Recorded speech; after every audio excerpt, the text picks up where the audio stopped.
নমস্কাৰ আজি অনুষ্ঠিত হোৱা কম্পাৰ্টমেণ্টেল পৰীক্ষাৰ আজি গণিতৰ প্ৰশ্নখন আছিলে মই তাৰে সেট বিৰ এনসাৰ কিটো লৈ আহিছোঁ তো তোমালোকৰ যিখিনি MCQ আছে মই উত্তৰকেইটা শুদ্ধ উত্তৰ এটা কৈ দিম তো তোমালোকে কিমানটা শুদ্ধ হ'ল মোক কমেণ্ট কৰি জনাবা আৰু প্ৰথম প্ৰশ্নটো আহিছোঁ ইয়াতে আমাক কি দিছে সূত্ৰকেইটা মিলাব দিছে কোনটো কিহৰ সূত্ৰ হয় তো একদম সহজ হয় আমি যেহেতু সূত্ৰখিনি আগতে পঢ়িছোৱেই তো আমি কি কৰিব লাগিব এতিয়া শংকুৰ আয়তন আছে শংকুৰ আয়তনটো কাৰ লগত মিলিব শংকুৰ আয়তনৰ সূত্ৰটো হ'ল 1/3 পাই r স্কয়াৰ গতিকে এইটো ইয়াৰ লগত অৰ্ধগোলকৰ পৃষ্ঠকালি ওলোৱা সূত্ৰ কি আছিলে অৰ্ধগোলকৰ মুঠ পৃষ্ঠকালি যেহেতু 3 পাই r স্কয়াৰ গতিকে আমাৰ কি হ'ব এইটো ইয়াৰ লগত মিলিব অৰ্থাৎ তোমালোকে যদি চোৱা তো ইয়াৰ কাৰণে শুদ্ধ উত্তৰটো কোনটো হ'ব অপশ্যন D2 নেক্সট আমাক কৈছে যে কি 2 নম্বৰটো AP বহিবিন্দুৰ পৰা PX এ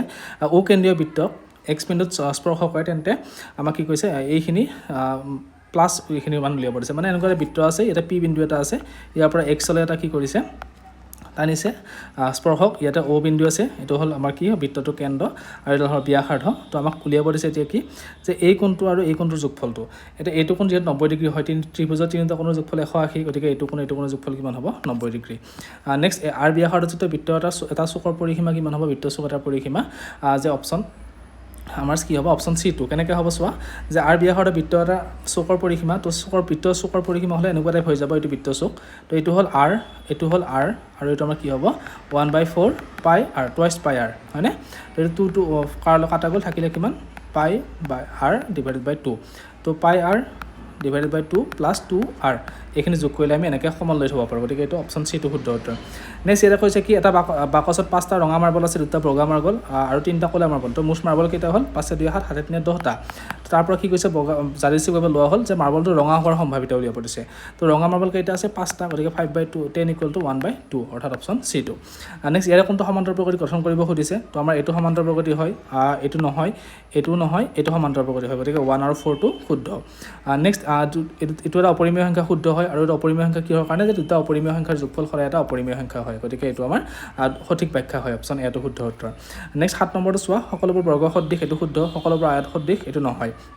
গতিকে আমাৰ অপশ্যন C2 শুদ্ধ উত্তৰ যে একটো শুদ্ধ কিন্তু তিনিটো অশুদ্ধ নেক্সট 8 নম্বৰটো চোৱা যে sin θ মান বাঢ়ি যায় যেতিয়া θ মান বাঢ়ে এইটো শুদ্ধ হয় এইটো অশুদ্ধ এইটো হয় sin 45 ডিগ্ৰী ক্ষেত্ৰত দুটা কোণ সমান হয় আৰু cot 0 ডিগ্ৰী মান সংজ্ঞাবদ্ধ হয় এটো নহয় কাৰণ cot 0 ডিগ্ৰী মান কিমান হয় ইনফিনিটি গতিকে এটো ফুল অৰ্থাৎ 1 আৰু 3 শুদ্ধ 1 আৰু 3 শুদ্ধ হলে অপশ্যন এটো নেক্সট হৈছে যে এই বহুপদটোৰ এটা শূন্য -2 দিয়া আছে তেন্তে কে মানটো কি হ'ব তো ইয়াতে x ৰ মান -2 বহাই দিয়া দিগনা সৰল কৰি তোমালোকে পাই যাবা তো 9 নম্বৰটোৰ কাৰণে শুদ্ধ উত্তৰটো হ'ব অপশ্যন D -2 10 নম্বৰটো কি কৈছে 21 সেমি ব্যাসাৰ্ধ এটা বৃত্তৰ চাপৰ 7 সেমি চাপৰ দৈৰ্ঘ্য কিমান 7 পাই সেমি তো বৃত্তটোৰ কেন্দ্ৰত উৎপন্ন হোৱা কোণৰ মান উলিয়াব দিছে তো কোণটো হ'ব 60 ডিগ্ৰী নেক্সট 10 নম্বৰটো ইয়াৰে কোণটো সদিঘাত সমীকৰণ হয় খুদিছে এইটো নহয় এইটো আমাৰ দ্বিঘাত সমীকৰণ হয় গতিকে তোমালোকে অপশ্যন B টো দিব পাৰা নেক্সট 12 নম্বৰটো কি লুডুগুটি এটা মাৰি পঠালে 3 গুণিত হোৱাৰ সম্ভাৱিতা 3 গুণিত কি আছে 3 আছে আৰু 6 আছে অৰ্থাৎ দুটা তো মুঠ ফল 6টা তাৰে দুটা আমি কি হয় পাইছো গতিকে 1/3 অৰ্থাৎ অপশ্যন কোনটো হ'ব B2 নেক্সট এটো হৈছে কি সমান্তৰাল প্ৰকৃতিৰ 25তম পদটো কি সমান্তৰাল প্ৰকৃতিৰ মুঠ পদ 25টা আছে তোমালোকে যদি সোৱাব এটো 25তম পদ হয় গতিকে এটো শুদ্ধ হয় নেক্সট কৈছে 10তম পদটো 57 বুলি কৈছে তো তোমালোকে উলিয়ালে এটো 12তম পদ পাবা গতিকে এটো ফুল হয় তাৰ মানে প্ৰথম উক্তিটো শুদ্ধ আমাৰ দ্বিতীয়টো ফুল অপশ্যন C টো শুদ্ধ উত্তৰ নেক্সট ইয়াৰ 14 নম্বৰটো সোৱা আমাৰ যেটো অঙ্কন প্ৰণালী আছে সেই অঙ্কন প্ৰণালীটো স্টেপ বাই স্টেপ আমি লিখিব দিছে তো প্ৰথমতে কি কৈছে আমাক যে 3:2 অনুপাতে ভাগ কৰিব লাগে গতিকে আমি কি কৰিম প্ৰথমতে AB ৰেখাডাল অঙ্কন কৰি তাতে AX অস্মি এটা অঙ্কন কৰিম এনেকৈ সূক্ষ্ম অঙ্কন হোৱাকৈ গতিকে এইটো আমাৰ 1 নম্বৰ ধাপ তাৰ পিছত কি হ'ব আমাৰ ইয়াৰ পাছত আমি কি কৰিম ইয়াতে বিন্দুকেইটা এনেকৈ 5টা বিন্দুত দাগ দিম আৰু প্ৰতিটোতে A1 A2 এনেকৈ দি যাম গতিকে আমাৰ ইয়াৰ পিছত স্টেপটো এইটো হ'ব তাৰ পিছত আমাৰ কি কৈছে যে 5:3 অনুপাতে ভাগ কৰিব লাগে গতিকে আমি কি কৰিম যে A3 বিন্দুৰ পৰা A5 বিৰ সমান্তৰাল ৰেখা অকা যি ABC ইন্টাৰসেক্ট কৰি গতিকে এইটো হ'ব তাৰ পিছত এইটো হ'ব গতিকে আমাৰ কি হ'ব ইয়াৰ পৰা ইয়ালৈ যাম তাৰ পিছত ইয়ালৈ আহিম তাৰ পিছত ইয়ালৈ অৰ্থাৎ NM P আৰু O অপশ্যন এটো শুদ্ধ উত্তৰ নেক্সট এটো দুটা সমাধান কৰি কিনে আমাক x আৰু y মান উলিয়াব দিছে তো x আৰু y মান পাবাগে 3 আৰু 2 অৰ্থাৎ x ৰ মান 3 y মান 2 তো অপশ্যন B টো শুদ্ধ উত্তৰ 15 নম্বৰৰ কাৰণে নেক্সট 16 নম্বৰটো চোৱা 16 নম্বৰটো আমাক এইটো সমানুপাত থাকিলে কি হ'ব যেটো A:B = B:C তাৰ মানে এটো কৰিলে হ'ব গৈ তোমালোকে A/B = B/C তাৰ মানে এটো হ'ব B² = AC গতিকে আমাৰ কোনটো হ'ব অপশ্যন C2 নেক্সট এটো সমান্তৰাল প্ৰকৃতিৰ nটা পদৰ যোগফল দিয়া আছে এখিনি তো আমাক কি উলিয়াব দিছে সাধাৰণ অন্তৰটো কি হ'ব তো সাধাৰণ অন্তৰটো 3 অপশ্যন A টো শুদ্ধ উত্তৰ নেক্সট এটা সৰল ৰেখা এটা বৃত্তক যদি এনেকৈ ছেদ কৰি যে তেনেহ'লে কি বুলি কোৱা হয় ছেদক গতিকে অপশ্যন D টো শুদ্ধ উত্তৰ sin² θ + cos² θ = 1 আছিল গতিকে এইটো sin² θ মান যিয়ে নাথাকক কিয় আমাৰ সূত্ৰটো মান সদায় কি হয়গৈ 1 হয়গৈ নেক্সট ইয়াতে আমাৰ ত্ৰিভুজৰ যেটো তোমালোকৰ বেছিক প্ৰপ'ৰ্চন থিয়ৰম আছিলে যে এটা ত্ৰিভুজক এনেকৈ দুটা বিন্দুৱে কি দুডাল সৰলৰেখা এনেকৈ এটা ত্ৰিভুজ যদি এটা বাহুৰ সমান্তৰালকৈ আনডাল সৰলৰেখা টনা হয় আৰু ই যদি বিন্দুটো ছেট কৰে তেনেহ'লে কি হয় ইয়াৰ অনুপাতটো সমান হয় সেই অনুপাতটো ব্যৱহাৰ কৰি কেনে আমি এইটো উলিয়াব লাগে আৰু ইয়াৰ ক্ষেত্ৰত তোমালোকে চালে 1 নম্বৰটো আৰু 4 নম্বৰটো শুদ্ধ পাবা অৰ্থাৎ অপশ্যন ডিটো শুদ্ধ উত্তৰ হ'ব 20 নম্বৰটোৰ কাৰণে নহয় অপশ্যন চিটো 1 নম্বৰ আৰু 4 নম্বৰটো নেক্সট 21 নম্বৰটো কি কৈছে আমাক সাধাৰণ দুটা চলক দুটা ৰৈখিক সমীকৰণৰ ক্ষেত্ৰত সুধিছে তো ইয়াতে কি কৈছে প্ৰত্যেকটো সমীকৰণ ৰেখাৰ এডাল সৰল ৰেখা হ'ব এইটো শুদ্ধ এডাল সমীকৰণৰ সৰ্বাধিক দুটা সমাধান থাকিব পাৰে এইটো শুদ্ধ এটা সমীকৰণযোৰে বুজোৱা লেখডালে সমান্তৰাল হয় তেন্তে সমীকৰণযোৰ কি কোনো সমাধান নাথাকে এইটো শুদ্ধ হয় সমান্তৰাল হ'লে কি হয় তাৰ কোনো সমাধান নাথাকে গতিকে 1 নম্বৰ আৰু 3 নম্বৰ উক্তিটো শুদ্ধ অপশ্যন এটো শুদ্ধ উত্তৰ 22 নম্বৰটো কি কৈছে a × 5 whole to the power n শূন্য অংকৰ হ'ব লাগিলে এনৰ মানটো কি হ'ব লাগিব স্বাভাৱিক সংখ্যা আৰু a যুগ্ম সংখ্যা এইটো শুদ্ধ হয় তাৰপিছত এইটো আমাক কি দিছে যে দুটা অংক বিশিষ্ট শুদ্ধতম যৌগিক সংখ্যা অৰ্থাৎ 12 আৰু শুদ্ধতম যৌগিক সংখ্যা আকৌ 12 তো 12 আৰু 12ৰ লসাগু কিমান হ'ব 12 হ'ব গতিকে এইটো ভুল আছে গতিকে আমাৰ অপশ্যন উক্তি এটো শুদ্ধ কিন্তু বিটো অসত্য তো আমাৰ অপশ্যন বিটো শুদ্ধ উত্তৰ নেক্সট এইটো বহুপদৰ শূন্যতাৰ যোগফল উলিয়াব দিছে যোগফল উলিওৱা সূত্ৰটো আছিলে -b/a এটা -b মান নাই 0 যিহেতু গতিকে এইটো অপশ্যন এটো নেক্সট এইটো বেলনৰ ভূমি ব্যাসাৰ্ধৰ উচ্চতা সমান দিয়া আছে তেনেহ'লে আয়তনটো 60 সেন্টিমিটাৰ দিয়া আছে বেলনৰ আয়তন কিমান হ'ব সেইটো হ'ব 180 সেন্টিমিটাৰ কিউব নেক্সট এইটো দিয়া আছে আমাক কিমান যে এইখিনি p3 মানটো দিয়া আছে 24 ব্যাসাৰ্ধ দিয়া আছে কিমান আমাৰ 7 সেন্টিমিটাৰ গতিকে এইখিনিও 7 সেন্টিমিটাৰ হ'ব এইখিনি মান উলিয়াব পাৰিলে আমাৰ হৈ যাব তো এইখিনি যেহেতু এটা সমকোণ ত্ৰিভুজত আছে এইখিনি মান 25 হ'ব তো 25 যোগ 7 কিমান 32 অপশ্যন ডি টো শুদ্ধ উত্তৰ নেক্সট 26 নম্বৰটো চোৱা এইখিনি মাধ্য কিমান দিয়া আছে আমাক 25 তো x মানটো উলিয়াব লাগে তো মাধ্য হ'লে কি হয় ইয়াৰ মাজৰ যদি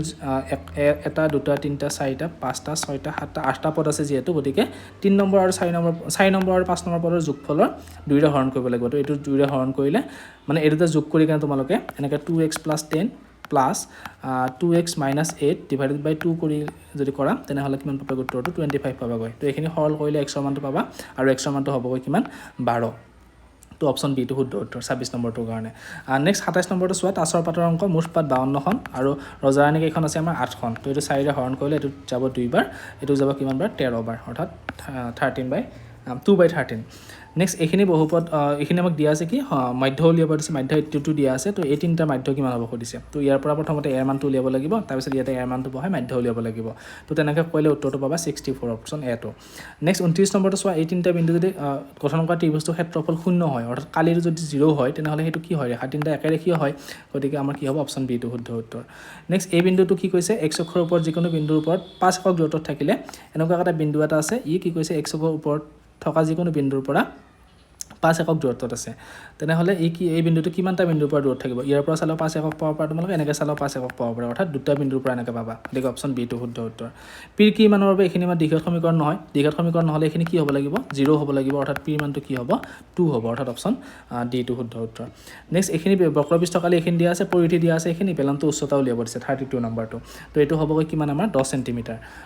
নেক্সট 33 নম্বৰটো চোৱা এইটো সূত্ৰ আকৌ আমাক θ/360 ইনটু কি আছিলে পাই r স্কয়াৰ হয়নে এই সূত্ৰটো ব্যৱহাৰ কৰিব লাগিব ইয়াতে থিটাৰ মান 360 বহাব লাগিব এবাৰ 1 এবাৰ থিটা এবাৰ 90 গতিকে কৰিলে কি হ'ব 360 বহালে হ'বগৈ 360/360 এইটো হ'বগৈ হয়নে 1 বহালে হ'বগৈ আমাৰ এইটো গতিকে ই লগত 3 মিলা কোনটো আছে আৰু f ৰ লগত 1 মিলা এইটো প্ৰথমটোৱে গতিকে আমাৰ অপশ্যন এটো শুদ্ধ উত্তৰ নেক্সট 34 নম্বৰটো চোৱা ইয়াতে আমাক বহুপদটোৰ শূন্য দুটা দিয়া আছে আলফা আৰু বিটা তো সিহঁতৰ বৰ্গ কিমান হ'ব 4 হ'ব এইটো তোমালোকে যদি ইয়াৰ মান দুটা উলিয়াই চোৱা তেনেহ'লে তাৰ যোগফলটো কৰি স্কোয়াৰ কৰিলে 4 পাবা গতিকে এইটো শুদ্ধ হয় আৰু এটা কথা যে শূন্য দুটাৰ বৰ্গ দুটাৰ যোগফল সদায় কি হয় শূন্যৰ যোগফলৰ বৰ্গটো সদায় কি হয় শূন্যতকৈ ডাঙৰ হয় কাৰণ বৰ্গ কৰা যায় যিহেতু স্কোয়াৰ কৰিলে কি হ'ব সি যোগাত্মক সংখ্যা ওলাব বা ধনাত্মক সংখ্যা ওলাব গতিকে শূন্যতকৈ ডাঙৰ হ'ব গতিকে এইটোও শুদ্ধ অৰ্থাৎ অপশ্যন এটো শুদ্ধ উত্তৰ নেক্সট 35 নম্বৰটো চোৱা এটা বৃত্তৰ ব্যাসৰ মূৰত টনা স্পৰ্শক দুডাল পৰস্পৰ সমান্তৰাল হ'ব আৰু কি কয় এইটো শুদ্ধ হয় কাৰণ এনেকৈ টানিলে ব্যাসৰ দুয়োৰ মূৰে থকা স্পৰ্শকডাল কি হয় সমান্তৰাল হয় আৰু কিহৰ কাৰণে হয় কাৰণ এডাল লম্ব হয় যিডাল ব্যাসাৰ্ধ থাকে ব্যাসাৰ্ধডাল স্পৰ্শক লম্ব সেইটো কাৰণে কি হয় এই দুডাল স্পৰ্শক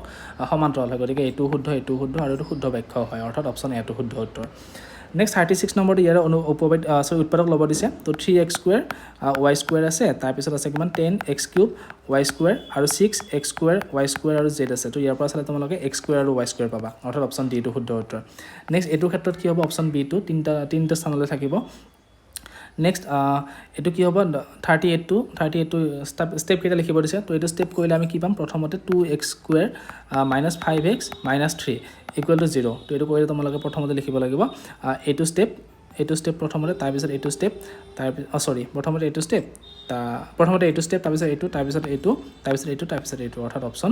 বিটো শুদ্ধ উত্তৰ নেক্সট 39 টো এই দুটা সমীকৰণ বিবেচনা কৰিব দিছে তো ইয়াত যদি তোমালোকে চোৱা এইটো কিমান পাব 4/8 অৰ্থাৎ 1/2 5 কিমান হ'ব এইটো 10 অৰ্থাৎ 1/2 আৰু এইটো 3/6 অৰ্থাৎ কিমান হ'ব এইটো 1/2 হ'ব তাৰ মানে গোটেইকেইটা সমান অৰ্থাৎ লেখাৰ ডাল কি হৈছে মিলি গ'লে সি সংগত হ'ব আৰু ইয়াৰ অদ্বিতীয় সমাধান আছে অৰ্থাৎ বহুত সমাধান আছে গতিকে এইটো শুদ্ধ তাৰ মানে দুটা উক্তিয়ে শুদ্ধ অপশ্যন চি টো শুদ্ধ উত্তৰ নেক্সট ইয়াৰ পৰা এমৰ মানটো উলিয়াব দিছে এইটো একদম সিম্পল অংক তোমালোকৰ কিতাপত আছে তো এমৰ মানটো কিমান হ'বগৈ 1 হয়নে 40 নম্বৰটো অপশ্যন বি নেক্সট এইটো ৰেখাডালে বুজোৱা ৰেখাডালক x অক্ষত কটা বিন্দুটো হ'ব x অক্ষত কটা বিন্দু হ'লে কি হ'ব তাত y মানটো 0 হ'ব তো ইয়াতে y মানটো 0 বহাই দিয়া দিলে x ৰ মানটো কিমান পাবাগৈ 7/3 পাবাগৈ এতিকে এইটো শুদ্ধ উত্তৰ নেক্সট এইটো বিন্দুৰ বহুপদৰ দুটা 4 আৰু -1 শূন্য দিয়া আছে তেনেহ'লে উৎপাদক বিশ্লেষণ কৰিলে কি হ'ব এটা যেটা প্লাছত আছে গতিকে x ৰ আগত মাইনাছ থাকিব আৰু এটা মাইনাছ আছে যেটো প্লাছ থাকিব গতিকে সি নহয় অপশ্যন বি টো শুদ্ধ উত্তৰ নেক্সট এইটো আমাৰ কাৰণে কি হ'ব অপশ্যন এটো শুদ্ধ উত্তৰ নেক্সট এইটো আমাৰ এইকেইটা গোটেইকেইটা মান উলিয়াব দিছে মানকেইটা বহাই কেনে অৰ্ধকমান বজাব দিছে সৰুৰ পৰা ডাঙৰলৈ সজাব দিছে দিলে কি হ'ব অপশ্যন ডি টো শুদ্ধ উত্তৰ নেক্সট ইয়াৰে কোনটো মাধ্যমূলীয় সূত্ৰ সুধিছে মাধ্যমূলীয় সূত্ৰ এইটো এটা অৰ্থাৎ অপশ্যন এটো শুদ্ধ উত্তৰ ঠিক আছে তো তোমালোকৰ কিমানটা শুদ্ধ হ'ল মোক কমেণ্ট কৰি জনাবা আৰু মই যিমানখিনি কমন দিছিলোঁ তোমালোক অলমোষ্ট তাৰ পৰা আহিছে বহুতকেইটা বাকী মই ছেকশ্যন বি টো তোমালোকৰ কাৰণে লৈ আহিম চাই থাকিবা ভিডিঅ'বিলাক আৰু কমেণ্ট যোগে জনাবা ধন্যবাদ